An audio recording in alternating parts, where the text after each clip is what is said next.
What's up guys, Mickey Motions here, and this is 2012 YouTube series. Guys, I know I shouldn't be asking you this quite early in the video, but to get the likes I need, I really need you guys to make sure you like the video right now, and please make sure you subscribe so you don't forget as well. So first of all, I want to talk about something that hasn't been talked about already, and that is the season challenges mode, where you have 10 races in one season. And it's basically the career mode, but you actually have it all in 10 races. So you start from the smaller teams with the first race, and then once you do quite well from till the end, you will get a really good team. So they've tried to put that all in one, as there was this jam-packed traffic here, and everybody was just crashing all over the place in the multiplayer race, which was what usually happens online, to be honest. And I'll be talking about the penalty system a bit later, but basically what this season challenge mode does is just give people the opportunity to actually finish the career mode, but quickly, because people just don't have the time to actually finish the career mode because it's quite long. I mean, even if you do free lap races, you're still not going to be able to finish the whole career mode, especially if you're going to do like 7 seasons. It's going to take you quite a long time. So it's quite a nice idea. Codemasters are really trying to make sure they try and get the average or less than average driver to be able to pick up the game and just play it. So really what they're trying to do is trying to make it similar to what Call of Duty is, because with Call of Duty you can just pick it up and you can just play well. And that's really the reason why they're trying to improve the pad. Now, the reason why I think they're trying to make this all easier is for the Americans to buy the game, because there's going to be an American circuit coming out soon. We're going to see the American Grand Prix soon.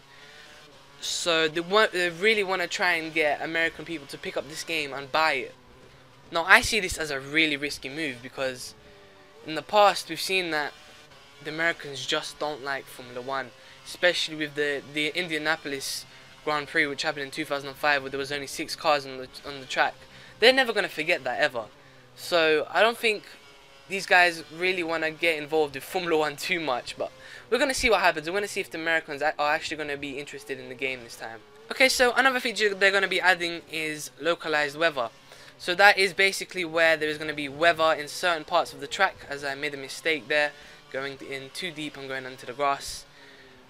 Basically, you have one part of the circuit raining and one part of the circuit could be dry. So you have to make sure you really make sure you don't spin off, especially if you've got traction control off, because you're just going to spin up the tires and then you're just going to spin off the track, and that will be race over for you. So what they're really trying to do now is trying to push to make it like with real Formula 1. They're trying to add this other feature as well, where there's going to be like the tire wear on the floor. I don't know what you call it, but when the tire wears, it falls off onto the circuit. So that builds up, and if you go into that, now you're just going to have less grip than you had before. So now it's going to be very difficult not to spin off. Once again, if you have traction control off, it's going to be much more difficult.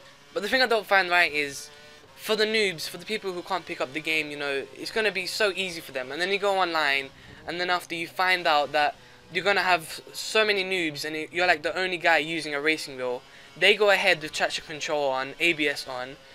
I don't find it quite fair, to be honest. I think what they should have done for online is they should have had a way where you could have setups all the same, everyone had the same setup, or people with only a wheel could drive in the same lobby as you. So people with pad can only play with pad, and people with the wheel can only play with wheel, unless you change the option and you mix it up. That's the way I feel it should be. So one more thing quickly, Alex Zaffer, shout out to him. He asked if the penalty system was going to be improved this year, and Andy Gray replied, yes, plus the addition of a timer for you to give a place if you overtake illegally. So if you overtake someone by mistake, if you cut the track, then you can just give it back quickly in a certain amount of time. So this is much better for online, for me, to be honest. Hopefully there's no kind of connection problems which can actually cause problems, because with the safety car it was terrible. You couldn't play with that online.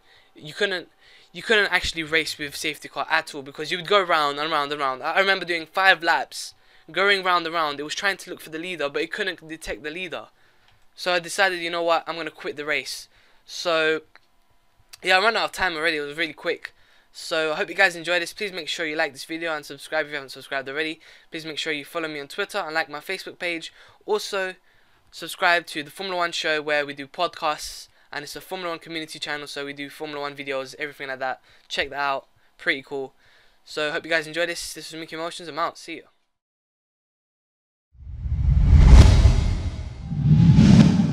Guys, please make sure you check out the Formula 1 2011 career mode live stream at 7 PM UK time on Sundays on Mickey Motion. Check out what time the live stream starts in your area with the event time announcer. The link is in the description.